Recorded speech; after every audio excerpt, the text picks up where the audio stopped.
Delhi high court के जज justice Verma के घर के अंदर की पहली तस्वीर सामने आ गई है। तस्वीरों में जले हुए नोट साफ दिख रहे हैं। दिल्ली हाईकोर्ट से जस्टिस यशवंत वर्मा के घर इतना कैश कहां से आया, इसकी जांच के लिए कमेटी गठित कर दी गई है। लेकिन उससे पहले उनके घर के अंदर की पहली तस्वीर सामने आ गई। तस्वीरों को सुप्रीम कोर्ट ने अपनी वेबसाइट पर जारी किया है। इसके साथ जारी एक रिपोर्ट में कहा गया कि जिस कमरे में आग लगी थी, वहां आग के काबू में आने के बाद 4 से 5 अधजली बोरियां मिली हैं, जिनके अंदर भारतीय मुद्रा भरे होने के अवशेष मिले हैं।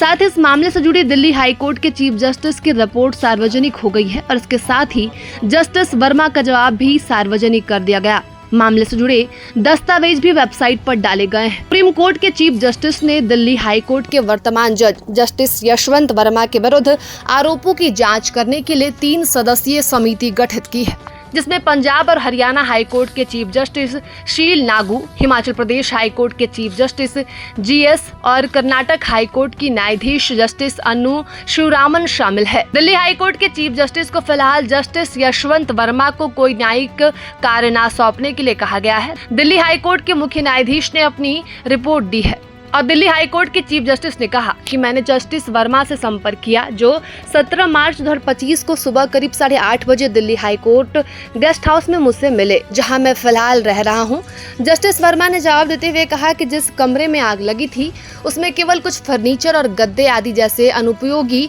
घरेलू सामान रखे हुए थे। उन्होंने ये भी बताया कि कमरे में नौकरों, माली और कभी कभी कुछ कर्मचारी भी आ जा सकते थे। उन्होंने मुझे ये भी बताया कि घटना के समय वे भोपाल में थे और उन्हें ये जानकारी उनकी बेटी से मिली। जस्टिस वर्मा ने मुझे आगे बताया कि इस समय कमरे में काला जला हुआ पदार्थ पड़ा हुआ है। इसके बाद मैंने उन्हें अपने व्हाट्सएप पर तस्वीरें और वीडियो दिखाए, जो पुलिस आयुक्त मुझे पहले ही भेज चुके थे। इसके बाद उन्होंने अपने खिलाफ किसी साजिश की आशंका जताई। दिल्ली हाई कोर्ट के चीफ जस्टिस ने आगे कहा, घटना की रिपोर्ट, उपलब्ध सामग्री और जस्टिस यशवंत वर्मा के जवाब की जांच करने पर मुझे ये पता चला कि पुलिस आयुक्त ने 16 मार्च 2025 की अपनी रिपोर्ट में बताया कि जस्टिस यशवंत वर्मा के आवास पर तैनात गार्ड के अनुसार 15 मार्च 2025 की सुबह जिस कमरे में आग लगी थी, वहीं से मलबा और अन्य आशंक रूप से जली हुई वस्तुएं हटा दी गई थी। वहीं पुलिस आयुक्त ने चीफ जस्टिस को बताया कि PCR कॉल जस्टिस वर्मा के निजी सचिव ने की थी। जस्टिस यशवंत वर्मा के निजी सचिव को आवास पर तैनात एक नौकर ने आग लगने की सूचना दी। यही बताया गया कि अग्निशमन सेवा को अलग से सूचना नहीं दी गई। हालांकि एक बार PCR से संपर्क करने पर आग से संबंधित सूचना स्वतः ही दिल्ली अग्निशमन सेवा को भेज दी गई। उन्होंने कहा कि स्टोर रूम गार्ड रूम के बगल में है, जहां केंद्र रिजर्व पुलिस बल तैनात है और स्टोर रूम को बंद रखा जाता था।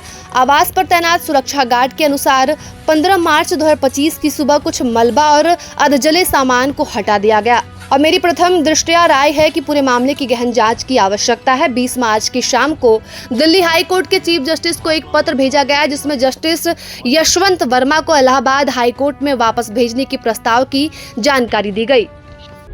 प्रभातखबर.com, विश्वास वही, रफ्तार नहीं।